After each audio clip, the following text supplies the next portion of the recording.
বিসমিল্লাহির রহমানির রহিম। কতবার পাঠ করলে সাথে সাথে মনের আশা পূরণ হবে, সাথে সাথে আপনি চাকরি পেয়ে যাবেন। আপনার যদি চাকরি না থাকে, বিপদ থেকে আপনি উদ্ধার হয়ে যাবেন সাথে সাথে। যত বড় কঠিন বিপদ আপনার থাকুক, আপনি যত বড় কঠিন রোগে আক্রান্ত হয়ে পড়েন, সাথে সাথে সুস্থ হয়ে যাবেন ইনশাআল্লাহ। কতবার বিসমিল্লাহির রহিম পাঠ করে, কতবার বিসমিল্লাহির রহমানির রহিম পাঠ করলে মনের সকল আশা আকাঙ্ক্ষা পূরণ হবে। প্রিয় ভাই বোনেরা, বিসমিল্লাহর অনেক পাওয়ার এবং অনেক শক্তি রয়েছে। সেই বিসমিল্লাহর আমলটি আপনি করুন, আপনি উপকৃত হতে পারবেন।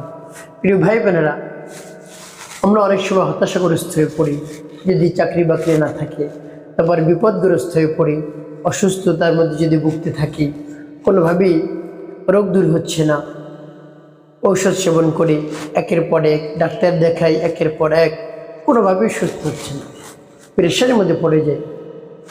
আপনি এভাবে যদি পেরেশানির মধ্যে পড়ে যান, তাহলে বিসমিল্লাহর আমলটি করুন। বিসমিল্লাহর শক্তিতে, বিসমিল্লাহর বরকতে আপনি অবশ্যই উপকৃত হতে পারবেন। আপনার সেই সমস্যা রব্বুল আলামিন সমাধান করে দেবেন। তার কারণ বিসমিল্লাহর অনেক পাওয়ার, অনেক শক্তি রয়েছে। আপনি যে জিনিস বিসমিল্লাহ বলে কাজ করবেন, আপনি যে কাজ বিসমিল্লাহ বলে করবেন, সেই কাজের মধ্যে একেবারে শক্তি চলে আসবে, সেই কাজ সহজ হয়ে যাবে, অতি সহজেই সেই কাজ সম্পন্ন হয়ে যাবে ইনশাআল্লাহ।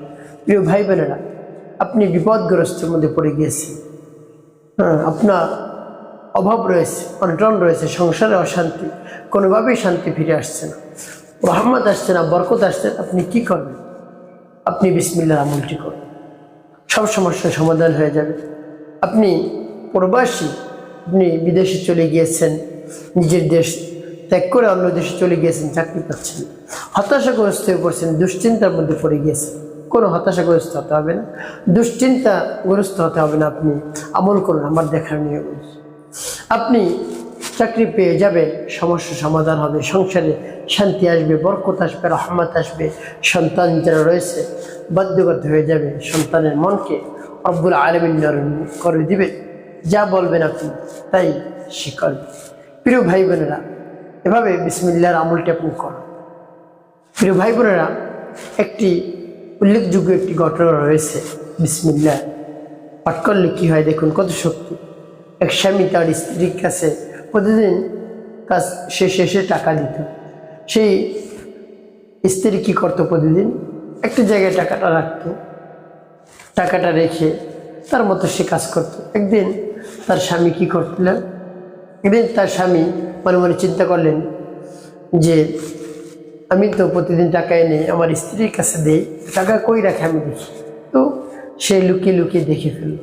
তারপর ওইখান থেকে তার স্বামী ওই টাকাটা লুকিয়ে ফেলল, তার কাছে না বলেই, স্ত্রীর কাছে না বলেই টাকাটা সরিয়ে ফেলল, নিয়ে গেল, লুকিয়ে ফেলল। পরবর্তী যখন স্ত্রীর কাছে টাকা চায় যে আমি যে গতকালকে টাকা দিয়েছিলাম সেই টাকাটা আমাকে দাও, এর দিকে তো স্বামী অনেক খুশি, আনন্দ তার মনের মধ্যে, আজকে তো টাকা পাবে না, তাকে লজ্জিত করব, তার মন একেবারে কালো হয়ে যাবে, এভাবে তার মনের মধ্যে একটি বাসনা। তো কি করলো, তো প্রতিদিনের মতো স্বামী স্ত্রীর কাছে টাকা চেয়েছে যে তুমি টাকা দাও, কালকে যে টাকাটা দিয়েছি, আচ্ছা ঠিক আছে দিচ্ছি। তো এভাবে স্ত্রী কী করলো, সেই টাকার কাছে গেল। অন্যদিক থেকে স্বামী লুকিয়ে লুকিয়ে দেখে কি করে স্ত্রী, কেমন করে টাকা আনে। সে তো আজকে ওখানে হাত দিয়ে টাকা পাবে না, আর লজ্জিত হয়ে যাবে। তো দেখুন রব্বুল আলামিনের কি, তো দেখুন রব্বুল আলামিনের কি কারিশমা, রব্বুল আলামিন কি শক্তি রেখেছেন বিসমিল্লাহর মধ্যে। যেখানে টাকা রাখছে স্ত্রী, সেখানে হাত দিয়ে উঠিয়ে এনে স্বামীর হাতে দিল। স্বামী এখন হতভম্ব হয়ে গেল, অস্থির হয়ে পড়লেন, আশ্চর্য হয়ে গেলেন যে কেমন করে সম্ভব, আমি তো হাত দিয়ে টাকাটা সরিয়ে ফেলছি, মনে মনে বলছি। তারপরে দেখে তার টাকা সবই ঠিক আছে, যে টাকা দিয়েছে সেই টাকাই আছে। তারপরে স্ত্রীর কাছে মাপ চায়, আমাকে মাফ করে দেবে। স্ত্রী বলে কেন মাফ করে দেবো, কী করছো তুমি, যে আমি এরকম এরকম করেছি, আমি তোমার কাছে টাকা দিয়েছি, সেই টাকা ওখান থেকে বা সরিয়ে ফেলেছি, আমি লুকিয়ে লুকিয়ে দেখছি কোথায় টাকা রাখো, আমি ওখান থেকে টাকা সরিয়ে ফেলছি যেন তুমি লজ্জিত হও, শর্মিন্দা হও। তো তুমি ওখান থেকে কেমন করে টাকা পেলে আমাকে একটু বলো তো, আমি তো টাকা সরিয়ে ফেলছি। তখন স্ত্রী বলল যে আমি যে সময় টাকা রাখি বিসমিল্লাহির রহমানির রহিম বলে ওখানে টাকা রাখি, সুবহানাল্লাহ। আবার যখন টাকাটা উঠাই ওখানে হাত দিয়ে নেওয়ার জন্য, তখন বিসমিল্লাহির রহমানির রহিম বলবি, সুবহানাল্লাহ বিহামদি। কি চমৎকার, দেখুন কি শক্তি বিসমিল্লাহ। প্রিয় ভাই বোনেরা, তো বিসমিল্লাহ কি পাওয়ার, কি শক্তি দেখুন। আজকে যদি আপনি বিসমিল্লাহ আমলটি করতে পারেন, বিসমিল্লাহ আমলটি করলে বিসমিল্লাহ আমলটি করতে পারেন পরিপূর্ণ বিশ্বাস নিয়ে, ইয়াকিন নিয়ে, রব্বুল আলামিন আপনার সকল সমস্যার সমাধান করে দেবেন, রোগ থেকে আপনাকে চিরতরে মুক্তি দান করবেন। আপনি বিপদগ্রস্ত হয়ে পড়ছেন, বিপদ আর থাকবে না, আপনার বিপদ শেষ হয়ে যাবে। আপনি মিথ্যা মামলা মোকদ্দমায় ফেসে আসছেন, খালাস পেয়ে যাবেন ইনশাআল্লাহ। রব্বুল কারীমের কাছে আপনি বলুন, বিসমিল্লাহর আমলটি করে দেখবেন কি হয়। প্রিয় ভাই বোনেরা, আপনার চাকরি নেই, সাথে সাথে চাকরি পেয়ে যাবেন বিসমিল্লাহর বরকতে ইনশাআল্লাহ। তো প্রিয় ভাই বোনেরা, আমলটি কেমন করে করবেন? আমলটি যখন করবেন এর পূর্বে আপনাকে উত্তম রূপে ওযু করতে হবে। উত্তম রূপে ওযু করে পবিত্র স্থানে আপনি বসবেন। তারপর আপনার জীবনের সমস্ত গুনার কথা স্মরণ করে ক্ষমা প্রার্থনা করবেন। আস্তাগফিরুল্লাহ রাব্বি মিন কুল্লি যামবি ওয়া আতুবু ইলাইহি লা হাওলা ওয়ালা কুওয়াতা ইল্লা বিল্লাহিল আলী। তারপরে নবী সাল্লাল্লাহু আলাইহি ওয়াসাল্লাম মুহাব্বত নিয়ে, ভালোবাসা নিয়ে তিনবার দুরূদ শরীফ পাঠ করবেন, সাল্লাল্লাহু আলাইহি ওয়াসাল্লাম, সাল্লাল্লাহু আলাইহি ওয়াসাল্লাম, সাল্লাল্লাহু আলাইহি ওয়াসাল্লাম। এবার যখন ইস্তিগফার দুরূদ শরীফ পাঠ করা হয়ে যাবে, তারপরে আপনি সেই বিসমিল্লাহ পাঠ করবেন। কতবার পাঠ করবেন, পাঠ করে কিভাবে আপনি উপকৃত হবেন আমি বলে দিচ্ছি। তো প্রিয় ভাই বোনেরা, যখন ইস্তিগফার দুরূদ শরীফ পাঠ করা হয়ে যাবে, তারপর বিসমিল্লাহ পাঠ করবেন। যখন পাঠ করবেন মনে মনে ভাববেন, চিন্তা করবেন, হে আল্লাহ আমার সমস্যার সমাধান করে দিন। আপনার যে সমস্যার জন্য আপনি আমলটি করতেছেন, আপনি রোগে আক্রান্ত, কোনোভাবে রোগ দূর হচ্ছে না, অসুস্থতায় ভুগছেন দীর্ঘদিন যাবত, কোনোভাবেই সুস্থতা অর্জন করতে পারছেন না, মুক্তি পাচ্ছেন না রোগ থেকে, রব্বুল আলামিনের কাছে এভাবে আমলটি করে বলুন। তারপর আপনি মিথ্যা মামলা মোকদ্দমায় ফেসে গিয়েছেন, আপনার সংসারে অশান্তি অভাব লেগেই রয়েছে, আপনি রব্বুল আলামিনের কাছে বলুন, দেখবেন সব কিছু দূর হয়ে যাবে, সব নষ্ট হয়ে যাবে ইনশাআল্লাহ। ভাই বোনেরা, তারপর আপনার যত ধরনের সমস্যা রয়েছে, আপনি চাকরি পাচ্ছেন না, অস্থির হয়ে পড়ছেন যে চাকরি যদি না পাই তাহলে তো অনেক সমস্যা, সংসার চালাতে অনেক কষ্ট হয়ে যাবে, আমি অস্থির হয়ে পড়েছি, এভাবে রব্বুল আলামিনের কাছে বলবেন, বিসমিল্লাহ পাঠ করার পূর্বে। তারপর আপনি সৈশুদ্ধ করে বিসমিল্লাহ পাঠ করবেন। কতবার পাঠ করবেন বলে দিচ্ছি, বা বিসমিল্লাহ পাঠ করে কি কি করবেন সব বলে দিচ্ছি।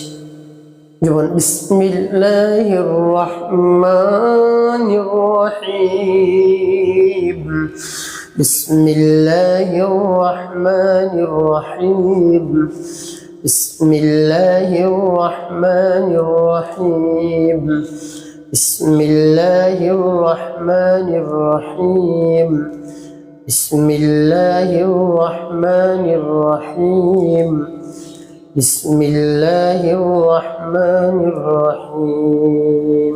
এবার যখন পাঠ করে যাবে শুধু, তারপর আপনি আবারও পাঠ করবেন, বিসমিল্লাহির রহমানির রহিম, বিসমিল্লাহির রহমানির রহিম, বিসমিল্লাহির রহমানির রহিম, বিসমিল্লাহির রহমানির রহিম, বিসমিল্লাহির রহমানির রহিম, বিসমিল্লাহির রহমানির রহিম। তারপর আপনি মনে ধরেন যে আবার পাঠ করুন, বিসমিল্লাহির রহমানির রহিম, বিসমিল্লাহির রহমানির রহিম, বিসমিল্লাহির রহমানির রহিম, বিসমিল্লাহির রহমানির রহিম, বিসমিল্লাহির রহমানির রহিম, বিসমিল্লাহির রহমানির রহিম। এভাবে সবাই ভাই বোনেরা কতবার এভাবে গুনে গুনে আপনি পাঠ করবেন একেবারে 999 বার। 999 বার গুনে গুনে বিসমিল্লাহির রহমানির রহিম পাঠ করবেন। এখন বলতে পারেন যে অনেক সময় লাগবে। আপনি 15 থেকে 20 মিনিট সময় আপনি হাতে নিন, তারপর পাঠ করুন বিসমিল্লাহির রহমানির রহিম, বিসমিল্লাহির রহমানির রহিম, বিসমিল্লাহির রহমানির রহিম, বিসমিল্লাহির রহমানির রহিম। এভাবে যখন বিসমিল্লাহির রহমানির রহিম 999 বার পাঠ করা হয়, তারপরে নবী সাল্লাল্লাহু আলাইহি ওয়াসাল্লাম মুহাব্বত নিয়ে 5 বার দুরূদ ইব্রাহিম পাঠ করবেন। আল্লাহুম্মা সাল্লি আলা মুহাম্মদ ওয়া আলা আলি মুহাম্মদ কামা সাল্লাইতা আলা ইব্রাহিম وعلى آل إبراهيم إنك حميد مجيد اللهم بارك على محمد وعلى آل محمد كما باركت على إبراهيم وعلى آل إبراهيم إنك حميد مجيد صل على محمد وعلى آل محمد كما صليت على إبراهيم وعلى آل إبراهيم إنك حميد مجيد اللهم بارك على محمد وعلى آل محمد كما باركت على إبراهيم وعلى آل إبراهيم إنك حميد مجيد صل على محمد وعلى آل محمد كما صليت على إبراهيم وعلى آل إبراهيم إنك حميد مجيد اللهم بارك على محمد وعلى آل محمد كما باركت على إبراهيم وعلى آل إبراهيم إنك حميد مجيد صل على محمد وعلى آل محمد كما صليت على إبراهيم وعلى آل إبراهيم إنك حميد مجيد اللهم بارك على محمد وعلى آل محمد كما باركت على إبراهيم وعلى آل إبراهيم إنك حميد مجيد صل على محمد وعلى آل محمد كما صليت على إبراهيم وعلى آل إبراهيم إنك حميد مجيد اللهم بارك على محمد وعلى آل محمد كما باركت على إبراهيم وعلى آل إبراهيم إنك حميد مجيد صل على محمد وعلى آل محمد كما صليت على إبراهيم وعلى آل إبراهيم إنك حميد مجيد اللهم بارك على محمد وعلى آل محمد كما باركت على إبراهيم وعلى آل إبراهيم إنك حميد مجيد। এবার যখন দুরূদ ইব্রাহিম পাঠ করা যাবে, দুটি ফজিলত ভাই বোনেরা, এভাবে যখন আমলটি করা হয়ে যাবে, তারপরে সাথে সাথে রব্বি কারীমের দরবারে হাত উত্তোলন করবেন, হে আল্লাহ আমাকে মাফ করে দিন, আমার জীবনের সমস্ত গুনাহ খাতা মাফ করুন।